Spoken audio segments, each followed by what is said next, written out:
नमस्कार, न्यूज की पाठशाला में आप सभी का स्वागत। मैं हूं सुशांत सिन्हा। वो पाठशाला जहां सबकी क्लास लगती है। खबर का हर चैप्टर विस्तार से खोलता हूं ताकि आप उस खबर के मास्टर हो सकें। और ये न्यूज का इकलौता फैमिली शो है, क्योंकि खबर उस अंदाज में है कि आपको क्या, आपके बच्चों को भी समझ में आएगी। तो शुरू करते हैं, अटेंडेंस लेते हैं और आज की पाठशाला शुरू करते हैं।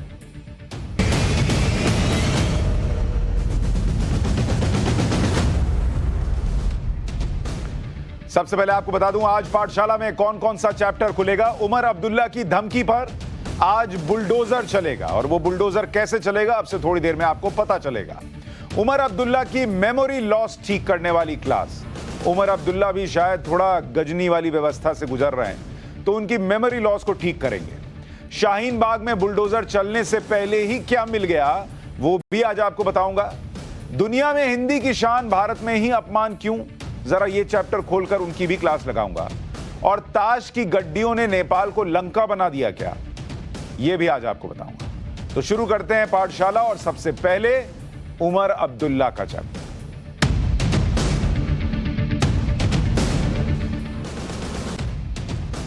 जम्मू कश्मीर के पूर्व मुख्यमंत्री और नेशनल कॉन्फ्रेंस के नेता उमर अब्दुल्ला आजकल गुस्से में है। गुस्से की वजह से लगता है कि उनकी याददाश्त भी कमजोर हो गई है। होता है कभी कभी, दिमाग में ज्यादा टेंशन रहती है ना, कि इधर भी जांच चल रही है, उधर भी कुछ हो रहा है, ऐसा हो रहा है, पॉलिटिक्स ढंग से हो नहीं पा रही, तो आदमी तनाव में रहता है। तनाव में रहता है तो ढंग से सोच नहीं पाता, ढंग से सोच नहीं पाता तो फिर कुछ ऐसा बोलता है जिसमें विवाद हो जाता है। आज पाठशाला में उनके मेमोरी लॉस को ठीक करने वाली क्लास लेकर आया हूं, और वही सबसे पहले लगा रहा हूं, क्योंकि उनका मेमोरी लॉस देश के लिए बड़ा खतरनाक हो सकता है। क्योंकि लाउडस्पीकर और कुछ विवादों को लेकर उमर अब्दुल्ला कह रहे हैं कि अगर पता होता, बहुत ध्यान से सुनिएगा, अगर पता होता कि हिंदुस्तान में एक मजहब को टारगेट किया जाता या जाएगा भविष्य में, तो भारत के साथ विलय पर कश्मीर का फैसला कुछ और होता। मतलब बोल ऐसा रहे हैं जैसे भारत में विलय का फैसला इन्होंने, इनके खानदान ने लिया हो और एहसान किया हो भारत के साथ आकर। तो आज जरा चैप्टर खोलकर बताऊंगा। जैसे कहा जाता है ना, वो वाली लाइन, हिंदुस्तान किसी के बाप का नहीं है तो कश्मीर भी किसी के बाप दादा का नहीं है, वो हिंदुस्तान का है। और कैसे है, क्या हुआ था, विस्तार से आपको समझाऊंगा। लेकिन उससे पहले जरा उमर अब्दुल्ला को सुन लीजिए। आपको सिर्फ हमारा माइक खड़कता है, आपको सिर्फ हमारा मजहब खड़कता है, आपको सिर्फ हमारे कपड़े पसंद नहीं है, आपको सिर्फ हमारा नमाज पढ़ने का तरीका पसंद नहीं है, बाकियों पे आपको कोई एतराज नहीं। ये एक नफरत यहां डाली जा रही है। और मैं फिर इस बात पे आता हूं ना, ये वो हिंदुस्तान नहीं है जिसके साथ जम्मू कश्मीर ने इल्हाक किया था। हमने जब इल्हाक किया था, हमने उस हिंदुस्तान के साथ इल्हाक किया था जिसमें हर मजहब को बराबर के नजरिए से देखा जाएगा। हमें ये नहीं कहा गया था कि एक मजहब को ज्यादा अहमियत दी जाएगी और बाकी मजहबों को जो है दबाया जाएगा। अगर हमें यह कहा गया होता तो शायद हमारा फैसला कुछ और होता। इनका फैसला कुछ और होता। फैसला लेने वाले है कौन है आप, जो आपका फैसला कुछ और होता? आपके फैसले से कश्मीर भारत के साथ है क्या? हाँ, इनके दादाजी हुआ करते थे शेख अब्दुल्ला। जरा उनके बारे में आज कायदे से बताऊंगा कि उनका फैसला क्या था और उनकी सोच क्या थी। लेकिन ये जो एक बात कह रहे थे ना कि एक ही धर्म को टारगेट किया जाता है, एक ही धर्म पर सवाल उठाए जाते हैं, कोई पलट कर यह भी पूछ सकता है कि देश में सबके लिए कानून बराबर है, एक ही धर्म को क्यों दिक्कत होती है? यह भी उमर अब्दुल्ला को बताना चाहिए। आपको ही हर बार क्यों लगता है कि भाई ये आपके साथ हो रहा है जबकि सबके साथ हो रहा है, वो भी अभी आगे बताऊंगा। लेकिन पहले जरा जो दो बातें वो कह रहे हैं उसको ध्यान से समझिए। उमर अब्दुल्ला दो बात कह रहे हैं, जरा इनकी इस बात पर बुलडोजर चलाना जरूरी है। पहली बात, और दोनों बातें जो हैं वो कश्मीर से जुड़ी हुई हैं और भारत से जुड़ी हुई है। एक तो वो कह रहे हैं कि हमने एहसान कर दिया भारत के साथ आकर, ऐसा भाव दिखा रहे हैं कि अरे हमें पता होता ऐसा इंडिया होगा तो हम इंडिया के साथ आते, कभी ना। अभी जरा इसका चैप्टर खोलूंगा, ये एहसान पे पूरा ऐसा बुलडोजर चलाऊंगा एहसान पर। जीवन में एहसान नहीं बोलेंगे या नहीं जताएंगे। और दूसरा उन्होंने कहा मुस्लिम के साथ भेदभाव। ये तो पूरी वही कहानी है जो मैं आपसे बार बार कहता हूं कि भारत को आगे बढ़ते हुए देख नहीं सकते ये लोग, इसलिए भेदभाव वाली कहानी लाते हैं। आज जरा इन दोनों बातों का टेस्ट करूंगा, लेकिन पहले एहसान पर आता हूं। उमर अब्दुल्ला कश्मीर के विलय की जो बात कर रहे हैं, उन्हें यह बात याद दिलानी जरूरी है कि कश्मीर का भारत में विलय का फैसला करने वाले महाराजा हरि सिंह थे, जो उस वक्त कश्मीर के महाराजा थे। तो मिस्टर अब्दुल्ला महाराजा हरि सिंह के दस्तखत से कश्मीर भारत के साथ उस वक्त जुड़ा, और यह सारी रियासतों के लिए उस वक्त कहा गया था कि सब अपने हिसाब से निर्णय ले सकते हैं। तो कश्मीर, जम्मू कश्मीर भारत के साथ महाराजा हरि सिंह के सिग्नेचर से आया। आप और आपका खानदान कोई एहसान न जताएं कृपया कर इस देश के ऊपर। महाराजा हरि सिंह ने 26 अक्टूबर 1947 को कश्मीर के भारत में विलय पर साइन किए। इसे इंस्ट्रूमेंट ऑफ एक्सेशन कहा जाता है।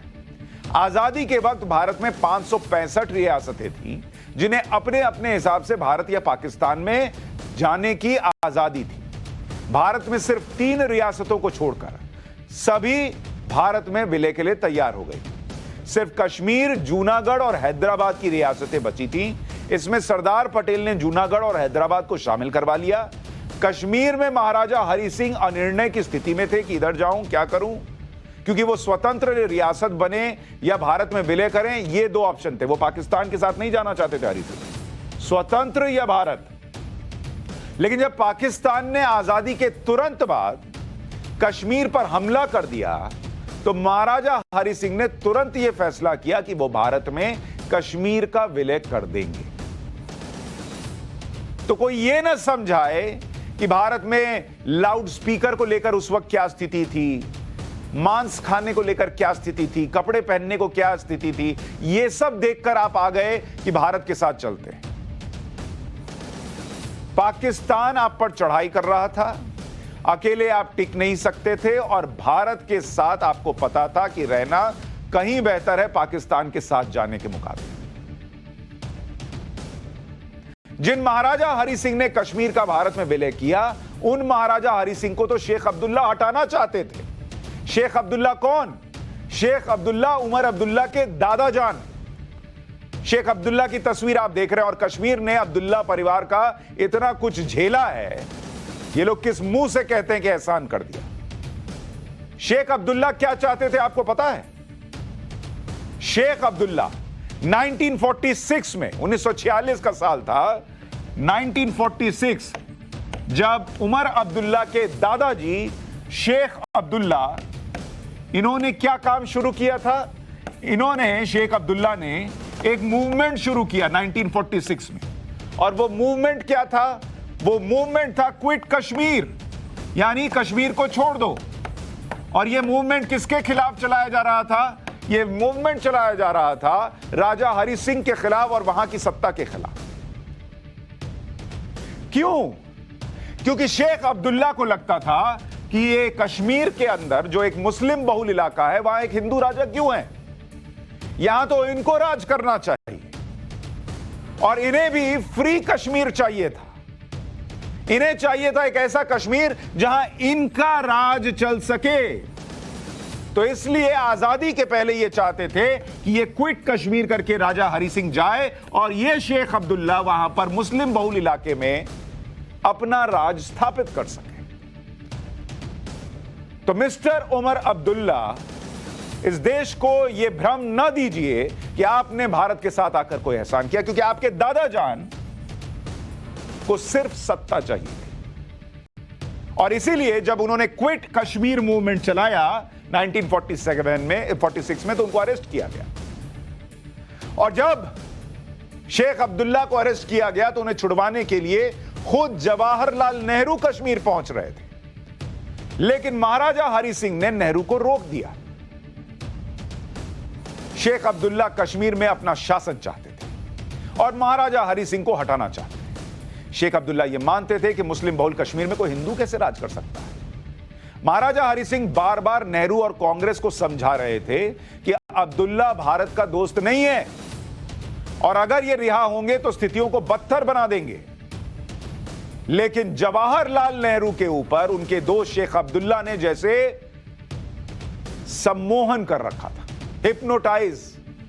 नेहरू को अब्दुल्ला के आगे कोई नहीं दिखता था और इतिहास गवाह है कि नेहरू की इस सो कॉल्ड भयंकर दोस्ती की वजह से कश्मीर ने क्या क्या नहीं झेला। 2 अक्टूबर 1947, बहुत ध्यान से सुनिएगा, उमर अब्दुल्ला भी सुनिए। 2 अक्टूबर 1947 को शेख अब्दुल्ला ने एक भाषण दिया था। उसमें कहा था कि अगर राज्य के लोग पाकिस्तान के साथ जाने का फैसला करते हैं तो वो पहले आदमी होंगे जो उस पर साइन करेंगे। सो मिस्टर उमर अब्दुल्ला, एहसान न झाड़िए हिंदुस्तान पर कि आपने कोई एहसान किया। आपके दादाजी तो पाकिस्तान जाने को भी तैयार थे या उन्हें आजाद कश्मीर चाहिए था जहां उनका राज चल सके। इसके बावजूद शेख अब्दुल्ला के प्रति नेहरू का लगाव बना रहा।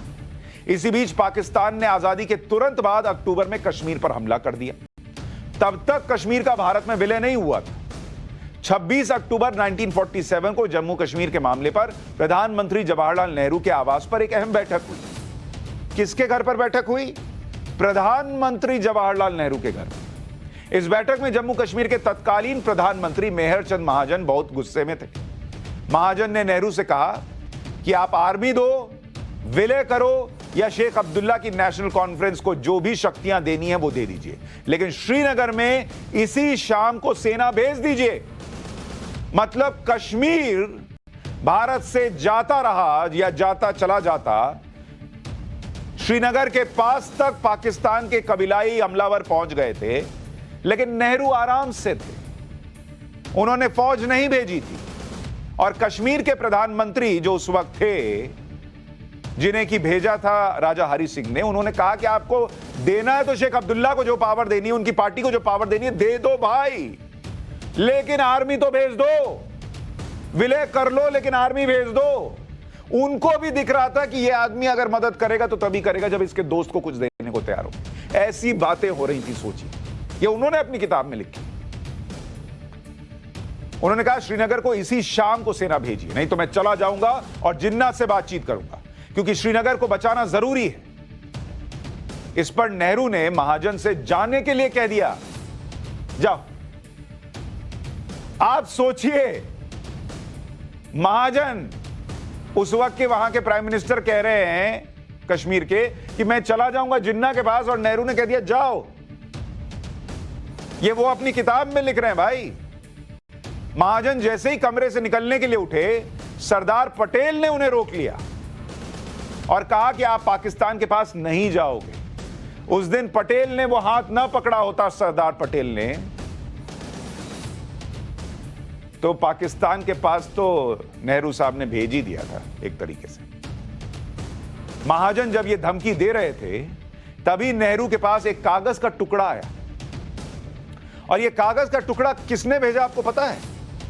उन्हीं नेहरू के खास मित्र शेख अब्दुल्ला ने, जो उस वक्त कहा जाता है कि प्रधानमंत्री के घर में रुके हुए थे।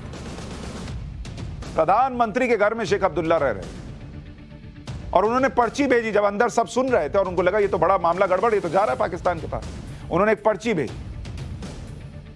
मेहर चंद महाजन ने इस बारे में लिखा कि शेख अब्दुल्ला उस वक्त प्रधानमंत्री के घर पर रहते थे, वो हमारी बात सुन रहे थे। जब हमारी बातचीत में निर्णायक मोड़ आया तो अब्दुल्ला ने एक पेपर प्रधानमंत्री के पास भेजा। नेहरू ने इसे पढ़ा और कहा कि जो आपकी राय है वही शेख साहब की राय। ये बातें मेहर चंद महाजन ने अपनी आत्मकथा में लिखी।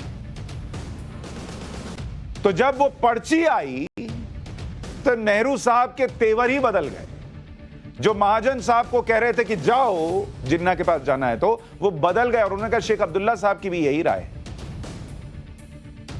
और उसके बाद आर्मी भेजी गई। लेकिन ये सुनकर आप कहेंगे अरे शेख अब्दुल्ला ने तो बताइए कहा कि आर्मी चली जानी चाहिए। उस पर्ची के एग्जैक्ट वर्ड्स तो किसी को नहीं पता, लेकिन शेख अब्दुल्ला को कश्मीर में आर्मी भेजने का ख्याल क्यों आया अभी आगे बताऊंगा। लेकिन यह ख्याल शेख अब्दुल्ला की पैदाइश नहीं थी। वो दोस्ती में भले नेहरू से जो चाहे वो करा ले, लेकिन यह राजा हरि सिंह और उनके प्राइम मिनिस्टर उस वक्त के, उनकी सोच थी कि भारत का के अंदर विलय होना चाहिए, भारत की फौज जानी चाहिए। तो मिस्टर उमर अब्दुल्ला, इस देश को मूर्ख ना समझें।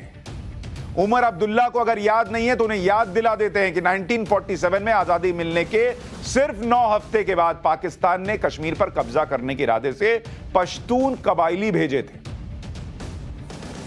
और इन कबायली ने कश्मीर में भयानक अत्याचार किए। इन्होंने हजारों कश्मीरियों का खून बहाया, कश्मीर के एक बड़े हिस्से में लूटमार की, कश्मीरी महिलाओं के साथ बलात्कार किए। ये कबायली श्रीनगर के करीब उरी तक पहुंच गए थे।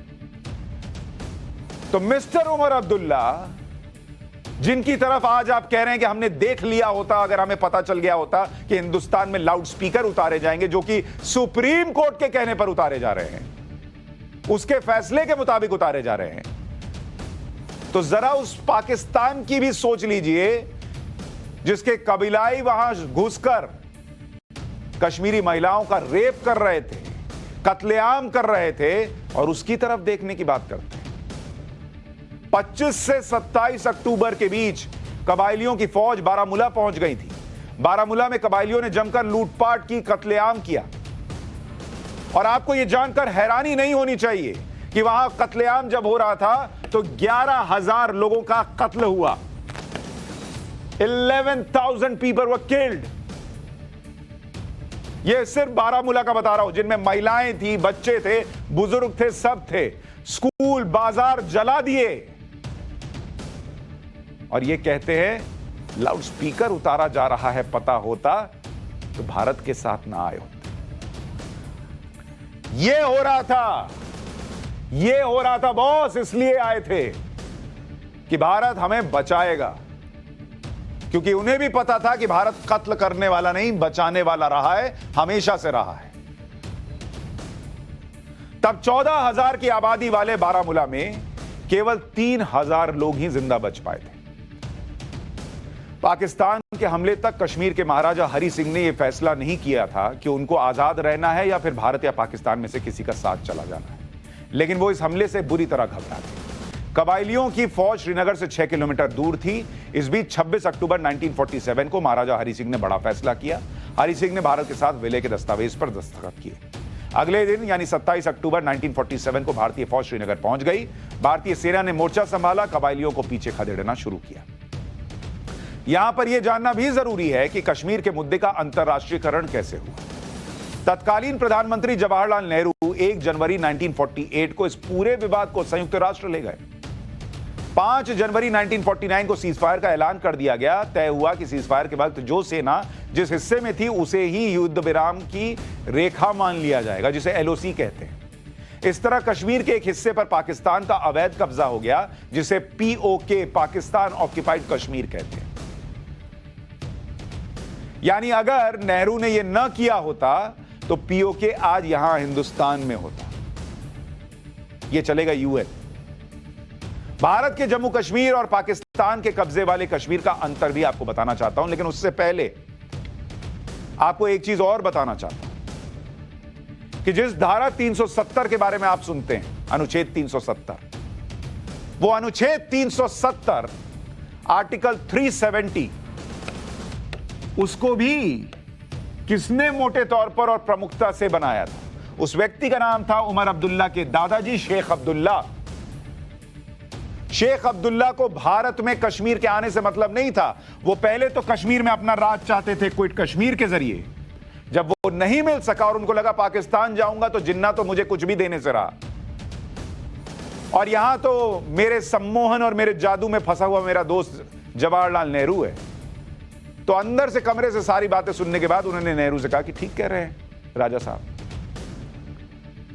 क्योंकि उन्हें यह लगा कि कश्मीर अगर एक बार भारत के साथ आ गया तो उसको अपने अंडर कंट्रोल में रखना ज्यादा आसान होगा।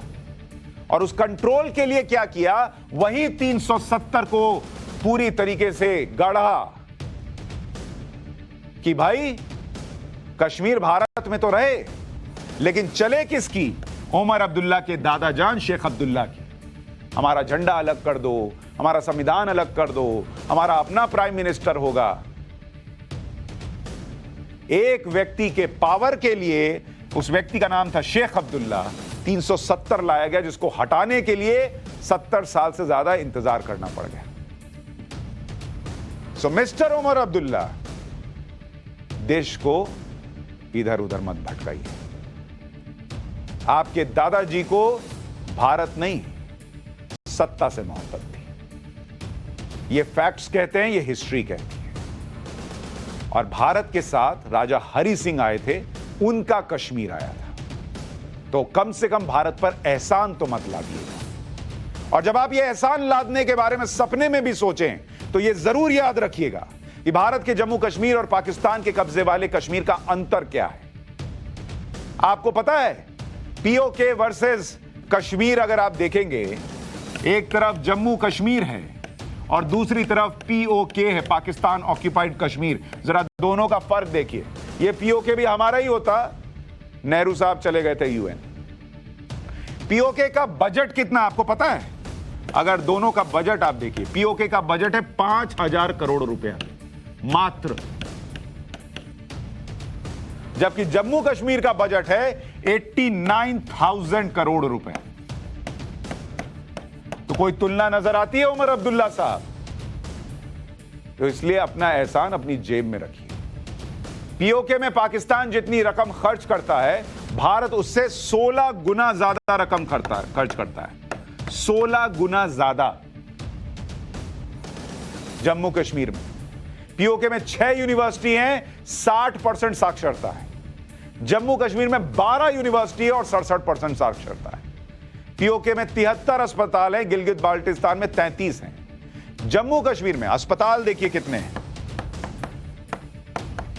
छोटे बड़े अगर आप मिला लीजिए सारे, तो पीओके में 73 हैं, 73। और भारत के जम्मू कश्मीर में अगर छोटे बड़े सारे मिला लीजिए तो 5,534 अस्पताल हैं, अस्पताल, क्लिनिक, सारी चीजें मिलाकर। पीओके के दूसरे आंकड़े भी बताता हूं। पीओके में बेरोजगारी, अब देखिए जेएंडके और यह है पीओके। बेरोजगारी का आंकड़ा अगर देखिएगा, पीओके का आंकड़ा कहता है कि वहां पर बेरोजगारी 33% है। तो 370 हटने के बाद पॉलिटिक्स से तो आप आज बेरोजगार हुए उमर अब्दुल्ला साहब। अगर पीओके में चले गए होते तो कब का बेरोजगार हो गए। 83% यहां पर गरीबी है, 83%। 18 घंटे का पावर कट रहता है पीओके के अंदर। उमर अब्दुल्ला जो कह रहे हैं सच उससे बिल्कुल अलग है। उमर अब्दुल्ला कहते हैं, एक तो ये बता दिया आपको, हिस्ट्री का चैप्टर खोल के एहसान वाला पार्ट तो खत्म, फाड़ दीजिए, उस पर बुलडोजर चल गया। अब दूसरा वो कहते हैं कि सिर्फ हमारे यानी मुसलमानों से दिक्कत है। अब जरा इस पर भी आता हूं। वो कहते हैं ना कि सिर्फ मस्जिदों का माइक और लाउडस्पीकर ही खटकता है। सच ये है कि यूपी में मस्जिद मंदिर दोनों जगह के लाउडस्पीकर हटाए गए बॉस। उमर अब्दुल्ला कहते हैं कि सहरी और इफ्तारी के समय बिजली काट दी जाती है। सच यह है कि बिजली संकट कम से कम देश के 7 राज्यों में चल रहा है और हिंदू मुसलमान देखकर पावर कट नहीं हो रहा। नोएडा में भी हो रहा है सर, हमारे यहां भी कट रहा है। सो प्लीज उमर अब्दुल्ला साहब, ये सब भ्रम ना फैलाएं। उन्होंने लाउडस्पीकर पर जो बात की, उन्हें यूपी का सच भी देखना चाहिए। उन्होंने कहा लाउडस्पीकर से, हमारे लाउडस्पीकर से दिक्कत है। यूपी के अंदर 21,000 लाउडस्पीकर हटाए गए और उसमें मंदिर भी है, मस्जिद भी है, गुरुद्वारे भी है, सब शामिल है। 41,500 लाउडस्पीकर की आवाज कम की गई है, उसमें भी सब शामिल है। तो उमर अब्दुल्ला साहब, एहसान पर बुलडोजर चला, अब आपके झूठ पर बुलडोजर चला रहा हूं। मत कीजिए हिंदू मुसलमान इस देश के अंदर सिर्फ अपनी पॉलिटिक्स को रिवाइव करने के लिए। उमर अब्दुल्ला को उत्तर प्रदेश की तस्वीरें देखनी चाहिए, वहां मंदिर से भी लाउडस्पीकर हटाए जा रहे हैं, मस्जिद से भी। एक झांसी की तस्वीर है, एक लखनऊ की तस्वीर है जो आपको दिखा रहा हूं, और फैक्ट है, विजुअल है, कोई झूठ बोलने की बात ही नहीं, इसलिए दिखा दे रहा हूं। लोग खुद से भी हटा दे रहे हैं। जामा मस्जिद से भी उतारे गए हैं लाउडस्पीकर, वहां मुसलमान को दिक्कत नहीं हो रही, इनको कश्मीर में बैठ के दिक्कत हो रही है। पता चलता है लाउडस्पीकर हटाएंगे तो नहीं आते। अब पता चल गया ना कि लाउडस्पीकर हटा रहे हैं, अब क्या कीजिएगा? वहां पाकिस्तान भी नहीं लेगा आपको। और जाने की जरूरत नहीं है, यहीं रहिए, लेकिन बेहतर इंसान बनकर, बेहतर नेता बनकर रहिए। लखनऊ में मंदिर से उतारा गया लाउडस्पीकर, उसकी भी तस्वीर है। ऐसा नहीं कि यूपी में डरा धमकाकर लाउडस्पीकर हटवाए जा रहे हैं। योगी सरकार ने एक आदेश दिया और लोग उसका पालन कर रहे हैं, सहयोग कर रहे हैं। मस्जिदों के इमाम हो, मौलाना हो, मंदिरों के पुजारी हो, हर कोई सहयोग कर रहा है। योगी सरकार की तारीफ राज ठाकरे भी कर रहे हैं। उन्होंने लिखा कि मैं तहे दिल से योगी सरकार को बधाई देता हूं, क्योंकि उन्होंने सभी धार्मिक स्थलों, खासकर मस्जिदों से लाउडस्पीकर हटवा दिए। दुर्भाग्य से महाराष्ट्र में कोई योगी नहीं, यहां सिर्फ भोगी हैं। उम्मीद करता हूं और प्रार्थना करता हूं कि यहां सद्बुद्धि आए। उमर अब्दुल्ला को याद दिलाते हैं कि लाउडस्पीकर पर 17 साल पुराना सुप्रीम कोर्ट का फैसला है। सुप्रीम कोर्ट ने 18 जुलाई 2005 को एक फैसला सुनाया था और फैसले में कहा गया था कि ध्वनि प्रदूषण से आजादी अनुच्छेद 21 के तहत जीने के अधिकार का हिस्सा है। शोर लोगों के शांति से जीने के मौलिक अधिकार में बाधा डालता है और इस शोर से खुद को सुरक्षित रखने का नागरिकों को अधिकार है। तो उमर अब्दुल्ला साहब, ये किसी के राज में नहीं हो रहा, ये यूपीए के जमाने में सुप्रीम कोर्ट का फैसला था, नरेंद्र मोदी के जमाने में आया हुआ फैसला नहीं है। हां, यह जरूर है कि कानून का राज शायद अब थोड़ा ज्यादा है, तो इसलिए पालन अब करा लिया जा रहा है। उमर अब्दुल्ला को एक और तस्वीर दिखाता हूं। 26 अप्रैल की रात को अयोध्या में सांप्रदायिक माहौल बिगाड़ने की कोशिश की गई। मस्जिदों के बाहर आपत्तिजनक पोस्टर और मांस फेंककर दंगा भड़काने की साजिश हुई। अगर योगी ना होते तो दंगा शायद हो भी जाता, लेकिन सीएम योगी की पुलिस ने तुरंत एक्शन लिया और 24 घंटे के अंदर 7 आरोपियों को गिरफ्तार किया। जिन आरोपियों ने मस्जिद के बाहर आपत्तिजनक चीजें फेंकी, उन्हें न सिर्फ अरेस्ट किया गया बल्कि उन पर एनएसए लगा दिया गया। एनएसए, राष्ट्रीय सुरक्षा कानून। और मैं चाहता हूं कि उमर अब्दुल्ला, मेरी नजर में तो ये अपराधी हैं, लेकिन आपको बताना पड़ रहा है कि इनका नाम क्या है, ताकि आपका जो एजेंडा है कि मुसलमानों से दिक्कत है, वो उस पर बुलडोजर चल सके। और जिनके नाम, जिन्हें अरेस्ट किया गया, मैं चाहता हूं कि उन लोगों के नाम देश सुने। उनके नाम है महेश कुमार मिश्रा। क्या ये कोई मुसलमान है? अरेस्ट हुआ कि नहीं हुआ? दूसरा नाम है प्रत्यूष श्रीवास्तव। ये अरेस्ट हुआ कि नहीं हुआ? किसी ने नहीं कहा कि हिंदू खतरे में आ गया है। नितिन कुमार, इसको भी अरेस्ट किया गया। दीपक कुमार गौड़, ये भी अरेस्ट हो गए। ब्रिजेश पांडे, ये भाई साहब भी अरेस्ट हो गए। शत्रुघ्न प्रजापति, ये भी अरेस्ट हो गए। और विमल पांडे। क्या इसमें कोई मुसलमान दिखता है क्या आपको? उमर अब्दुल्ला साहब, कोई दिखता है क्या? और इन पर एनएसए भी लगाया गया है कि ये देश के कानून से ऊपर नहीं है। सो प्लीज उमर अब्दुल्ला साहब, देश में ये नफरत ना फैलाइए। बिना किसी भेदभाव के योगी सरकार में एक्शन हो रहा है। फिर उमर अब्दुल्ला किस मुंह से कहते हैं कि आज के हिंदुस्तान में मजहब के आधार पर टारगेट किया जा रहा है? किस मुंह से कहते हैं? इसलिए कहता हूं, ये बातें इसलिए बताता हूं कि हिंदू मुसलमान कौन कर रहा है, कैसी पॉलिटिक्स से हो रहा है, किसकी पॉलिटिक्स से हो रहा है, ये देश के हिंदू को भी समझ में आए और मुसलमान को भी समझ में आए। वरना कोरोना के संकट के बाद देश जो रॉकेट की तरह ऊपर जाने की कोशिश कर रहा है और दुनिया नीचे जा रही है, वो अगर नहीं गया ना ऊपर, तो जितना नुकसान हिंदू का होगा उतना मुसलमान का होगा, क्योंकि इस देश का नुकसान होगा। सोचिएगा। पाठशाला में अब दिल्ली के बुलडोजर का चैप्टर।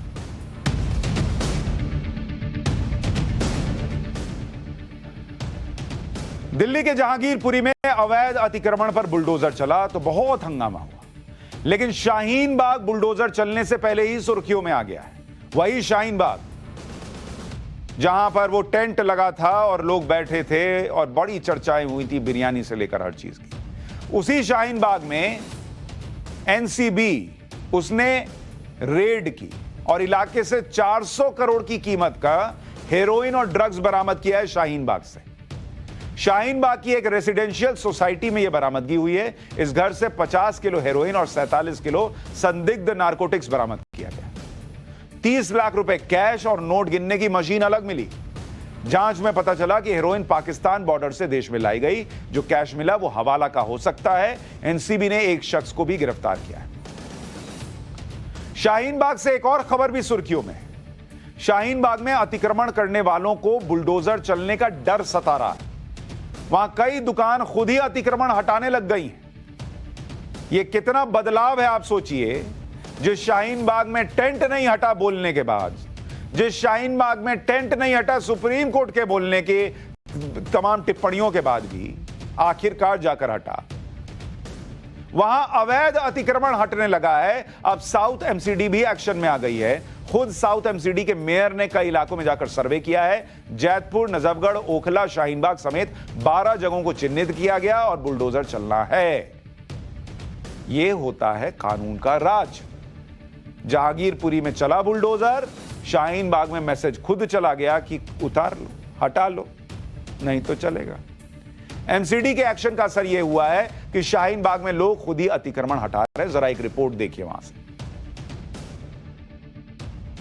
दिल्ली के शाहीन बाग इलाके में एमसीडी की कार्रवाई को देखते हुए आप देख सकते हैं किस तरीके से ये तमाम लोग जो है, ये चूंकि फर्नीचर मार्केट है, यहाँ पर अवैध तरीके से कहा जा सकता है कि बाहर जो लोगों ने सामान लगाया हुआ था वो सामान फिलहाल अपना यहाँ से हटा रहे हैं। एहतियात के तौर पर ये लोग यहाँ से सामान हटा रहे हैं क्योंकि इनका ये मानना है कि एमसीडी की कार्रवाई हो सकती है। इसके मद्देनजर ये लोग सामान हटा रहे हैं। आपसे जानना चाहेंगे, आप लोग यहाँ से सामान सारा हटा रहे हैं? जी, ये सारा सामान हटाया जा रहा है क्योंकि एमसीडी का नोटिस तो नहीं मिला, लेकिन पता चला है कि एमसीडी यहाँ पर कार्रवाई करने वाली है, तो एहतियातन ये हटाया जा रहा है यहाँ से अतिक्रमण। तो आपसे जानना चाहेंगे, इस तरीके से सड़क पर कब्जा करके ये कितना जायज़ है? आप सर, ये कब्जा तो जायज़ नहीं है, लेकिन अभी ये हटा रहे हैं, पूर्ण रूप से हटा लिया जाएगा और ये शायद फिर नहीं करेंगे इसको। देखिए, बड़ी सिंपल सी बात है, कानून धर्म नहीं देखता। अगर यही बात जहांगीरपुरी में आप समझ गए होते और पहले ही अतिक्रमण हटा लिया होता तो ये सब नहीं होता। सुप्रीम कोर्ट नहीं जाना पड़ता, बुलडोजर पर आंसू नहीं बहाने पड़ते। बड़े बड़े वकील खड़े हुए, वो खैर वो तो अपनी मर्जी से खड़े हो गए, आपको कौन सी फीस देनी है, वो तो अपनी फीस वसूल लेंगे सारी चीजें जब हो जाएंगी और चुनाव आएगा। लेकिन कानून मानिए, सबके लिए है, क्या दिक्कत है? शाहीन बाग में आज हो रहा है, दूसरी जगह भी किया है, हटाइए अतिक्रमण। पाठशाला में अब हिंदी का चैप्टर।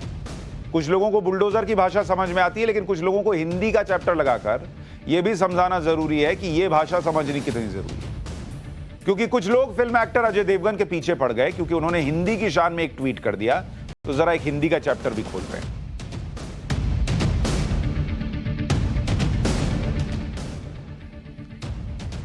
अजय देवगन ने कन्नड़ के एक एक्टर किच्चा सुदीप के एक बयान पर ट्वीट क्या लिखा, हंगामा हो गया। किच्चा सुदीप, मेरे भाई, आपके अनुसार अगर हिंदी हमारी राष्ट्रभाषा नहीं है तो आप अपनी मातृभाषा की फिल्मों को हिंदी में डब करके क्यों रिलीज करते हैं?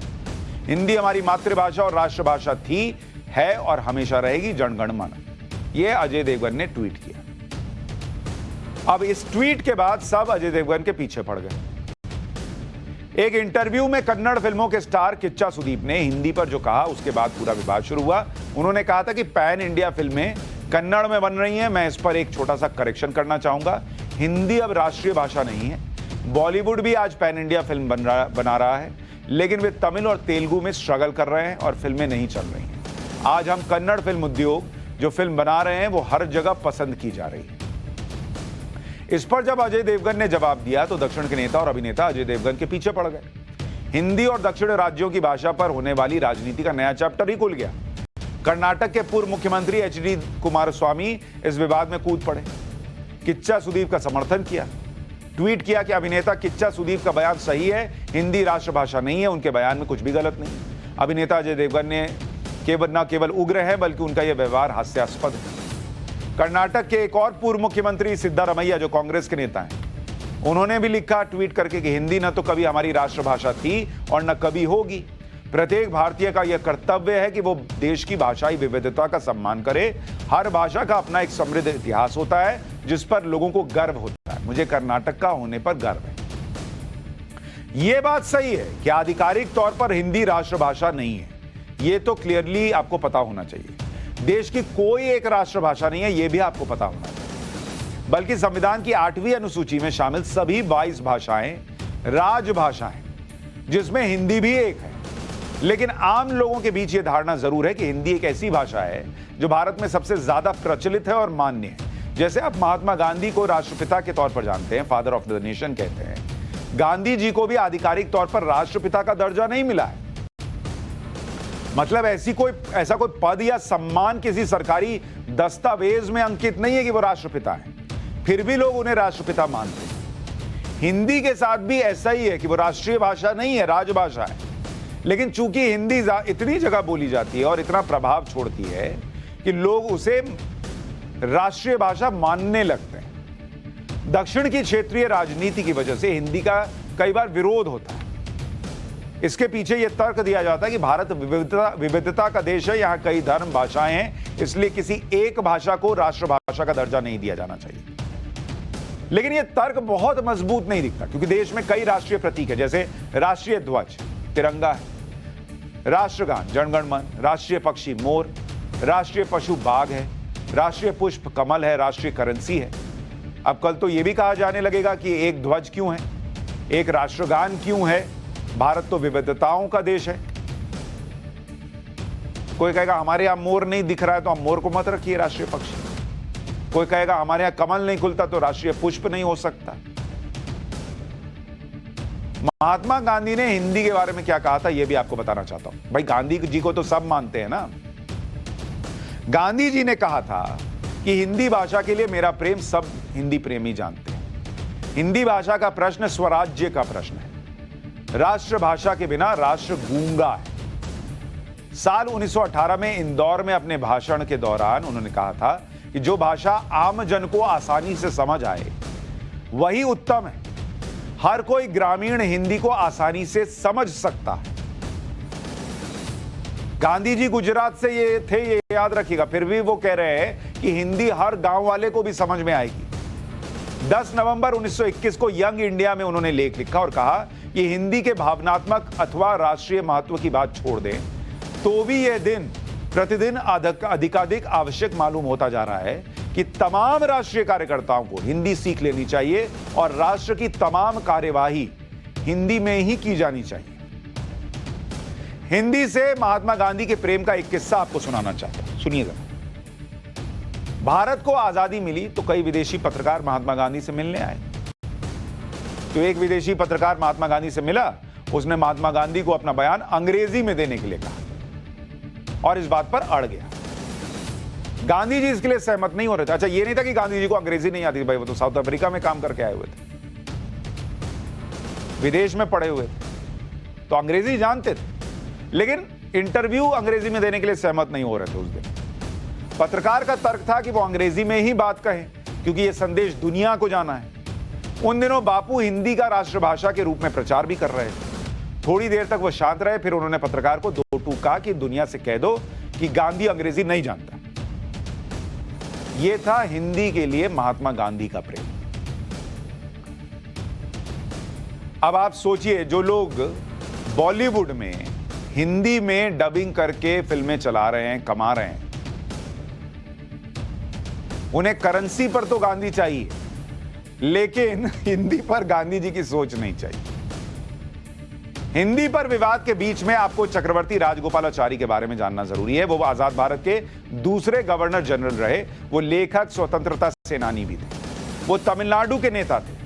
हिंदी उन्हें बहुत पसंद थी, वो हिंदी को बढ़ावा देते थे। राजगोपालाचारी ने दक्षिण भारत में हिंदी के प्रचार प्रसार के लिए काफी काम किया।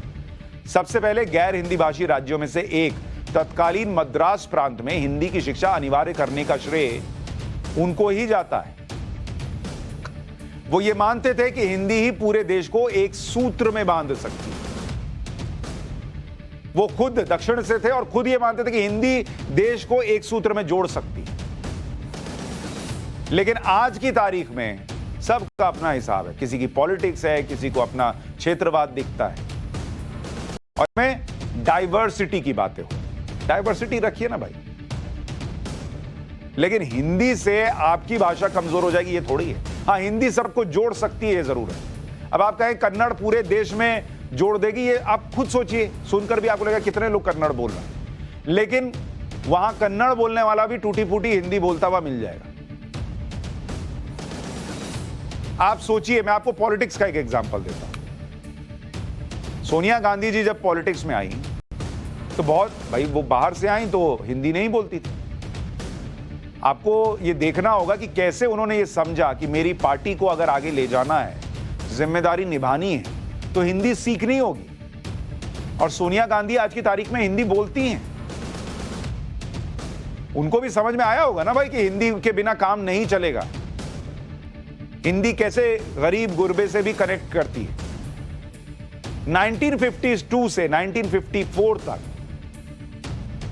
वो मुख्यमंत्री रहे मद्रास के, और इस दौरान उन्होंने हिंदी को माध्यमिक स्तर की शिक्षा में अनिवार्य कर दिया था। जिन लोगों को हिंदी से दिक्कत है उन्हें हिंदी की ताकत समझनी चाहिए। दुनिया में करीब 62 करोड़ लोग हिंदी बोलते हैं। दुनिया में 62 करोड़। हिंदी दुनिया में तीसरी सबसे ज्यादा बोली जाने वाली भाषा है। दुनिया का कह रहा हूं, भारत का नहीं कह रहा। हिंदी भारत के अलावा 20 से ज्यादा देशों में बोली जाती है। दुनिया की 176 यूनिवर्सिटी में हिंदी भाषा सिखाई जाती है। भारत में करीब 52 करोड़ लोग हिंदी उनकी पहली भाषा है। 52 करोड़ की। 1971 से 2011 तक भारत में हिंदी भाषी लोग 160% बढ़े हैं। इसलिए अजय देवगन पर बोरिया बिस्तरा लेकर मत चढ़ जाइए, सिर्फ उन्होंने हिंदी के बारे में कह दिया इसलिए। सोचिए वो क्या कह रहे हैं। ठीक है, फैक्चुअली राष्ट्रीय भाषा नहीं है, राष्ट्रभाषा नहीं है, लेकिन जो सेंटीमेंट है उनका कहने का, उसको समझिए। देश के प्रधानमंत्री नरेंद्र मोदी मूल रूप से गुजरात के हैं, लेकिन वो गुजराती से ज्यादा हिंदी का प्रसार करते हैं। हिंदी के मान को ग्लोबल लेवल पर बढ़ाने के लिए प्रधानमंत्री कई अंतर्राष्ट्रीय मंच पर हिंदी में भाषण देते हैं। ग्लोबल नेताओं से हिंदी में इंटरैक्ट करते हैं। प्रधानमंत्री मोदी विश्व के नेताओं को उनकी भाषा में बधाई संदेश भेजते हैं, जिसका असर यह होता है कि बदले में दूसरे देशों के नेता भी प्रधानमंत्री मोदी से हिंदी में बात करने की कोशिश करते हैं, हिंदी में ट्वीट करते हैं। जैसे आप देखिए, 30 अक्टूबर 2021 को तब के फ्रांस के राष्ट्रपति इमैनुअल मैक्रों ने प्रधानमंत्री मोदी के साथ मुलाकात की तस्वीर डाली थी और हिंदी में ट्वीट किया था। 24 फरवरी 2020 को जब तत्कालीन अमेरिकी राष्ट्रपति डोनाल्ड ट्रंप भारत आ रहे थे, तब उन्होंने हिंदी में ट्वीट किया था। 23 मई 2019 को इजराइल के तत्कालीन प्रधानमंत्री बेंजामिन नेतन्याहू ने प्रधानमंत्री मोदी को दोबारा प्रधानमंत्री चुने जाने पर बधाई हिंदी में दी थी। वर्ल्ड लीडर्स हिंदी में बधाई दे सकते हैं। हमारे यहां हिंदी में एक एक्टर ने कुछ कह दिया हिंदी को लेकर तो बवाल हो गया। पाठशाला में अब इकोनॉमिक्स की क्लास, जहां नेपाल का चैप्टर खोलेंगे और आपको बताएंगे कि क्या नेपाल का हाल भी श्रीलंका जैसा होने वाला है।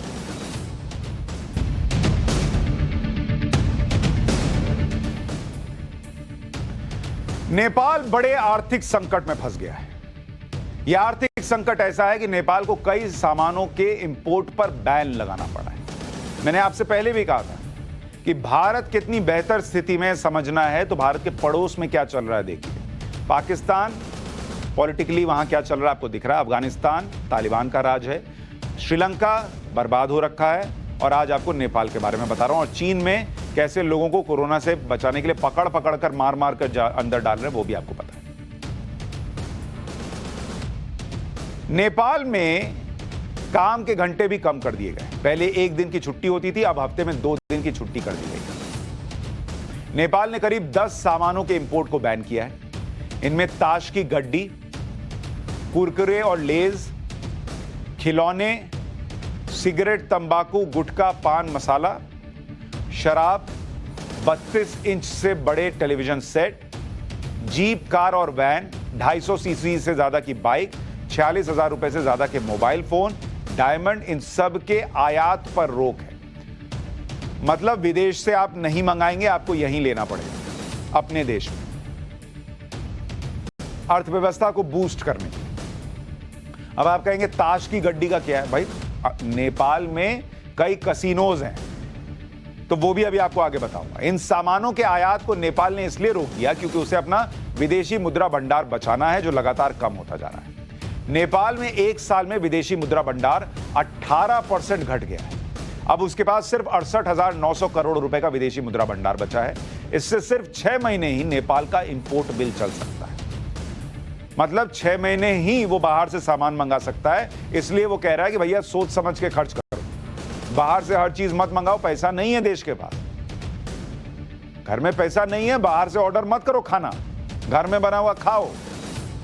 नेपाल ने जिन सामानों के आयात पर बैन लगाया है उनमें ताश की गड्डी भी है, क्योंकि नेपाल में 1000 के करीब कसीनो हैं जहां ताश खेला जाता है।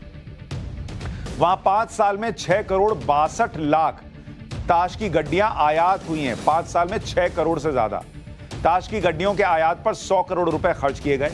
2020 में कोविड के पीक पर 28 करोड़ रुपए की ताश आयात हुई थी। 2021 में दिवाली पर 9 करोड़ रुपए की ताश की गड्डियां आयात हुई। दिसंबर 2021 में 5 करोड़ रुपए की ताश की गड्डी आयात हुई।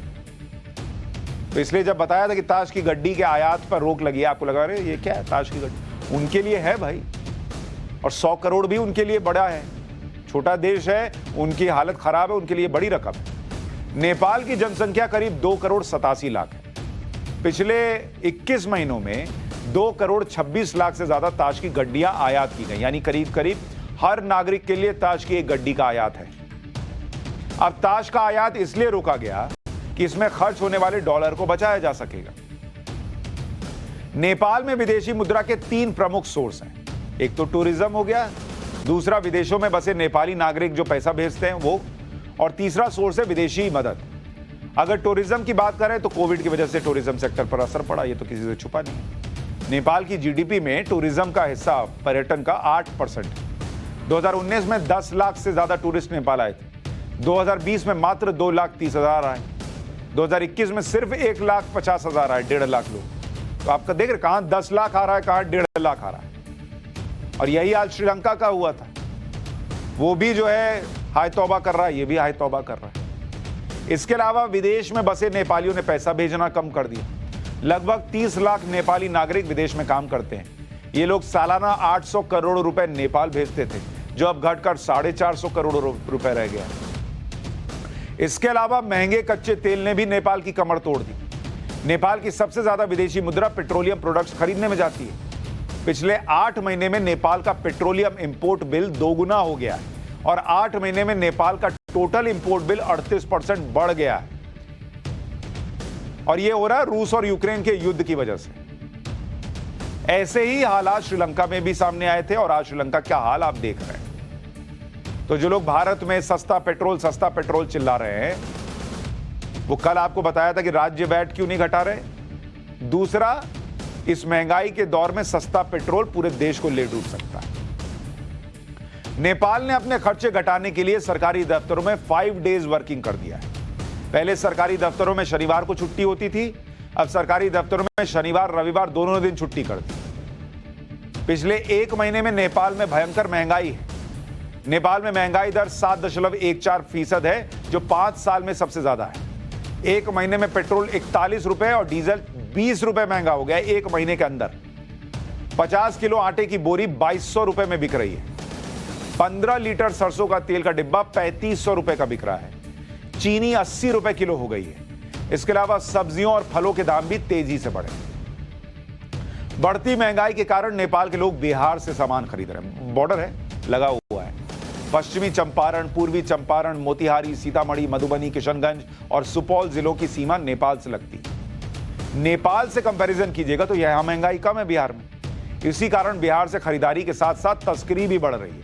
बिहार से सामान खरीदकर नेपाल में लोग ले जा रहे हैं और वहां बेच दे रहे हैं, क्योंकि मान लीजिए यहाँ 5 रुपए का है, वहां 20 रुपए का मिल रहा है। 5 में खरीदे, ले गए, 10 में बेच दिए, उसको 20 का 10 में मिला, आपको 5 का 10 मिल गया। तो ये सब भी चल रहा है। नेपाल के आर्थिक संकट के पीछे चीन तो नहीं है, क्योंकि नेपाल को भी चीन ने अपने कर्ज जाल में फंसाने की साजिश शुरू कर दी। ये सवाल उठ रहा है कि चीन तो नहीं है। चीन ने नेपाल को लगभग 2600 करोड़ रुपए का कर्ज दिया है, जो नेपाल के कुल बाहरी कर्ज का 3% है। नेपाल में सबसे ज्यादा विदेशी निवेश चीन ने ही किया है। नेपाल में एफडीआई के मामले में 2015 से चीन सबसे आगे है। नेपाल के कुल विदेशी निवेश का 90% चीन से आता है। 2020 में चीन ने 674 करोड़ रुपए का निवेश किया था। 2021-22 में 1494 करोड़ रुपए का निवेश किया। 2017 में Nepal belt and road initiative में शामिल हुआ। चीन ने नेपाल में hydro power, cement plant, tourism और मेडिसिन में निवेश किया। चीन की तरफ नेपाल का झुकाव 2015 में शुरू हुआ जब केपी शर्मा ओली नेपाल के पीएम बने। केपी शर्मा ओली को भारत विरोधी माना जाता था। ओली साहब के कारण ही भारत और नेपाल के संबंध भी थोड़े बिगड़े। केपी शर्मा ओली ने नेपाल में चीन के निवेश का स्वागत किया और उसी दौर में नेपाल बेल्ट रोड इनिशिएटिव का हिस्सा भी बन गया। लेकिन जो चीन को अंदर बुलाया वो खुद सड़क पर आया। श्रीलंका का हाल देख रहे हैं, नेपाल का आपके सामने है। पाठशाला में अब गजबे है कचहरी।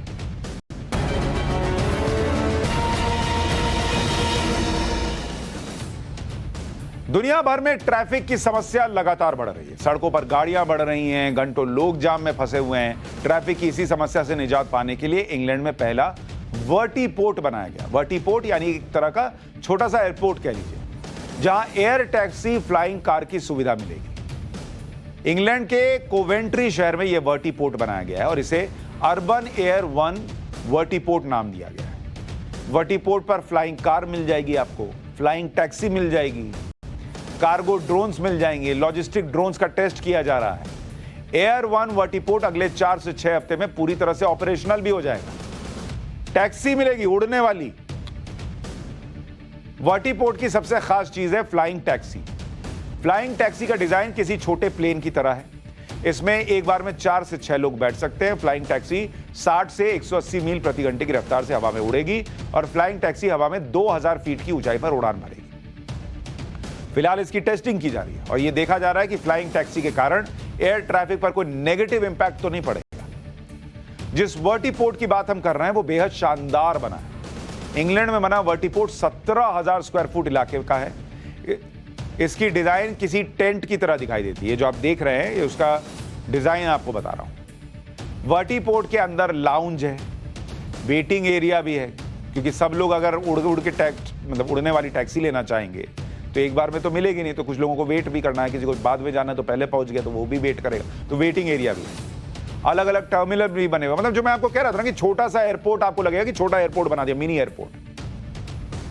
कंपनी का लक्ष्य है कि 2028 तक दुनिया भर में ऐसे 200 वर्टीपोर्ट तैयार कर दो। ऐसा होने पर सालाना 1,50,000 यात्री फ्लाइंग टैक्सी में सफर कर सकेंगे।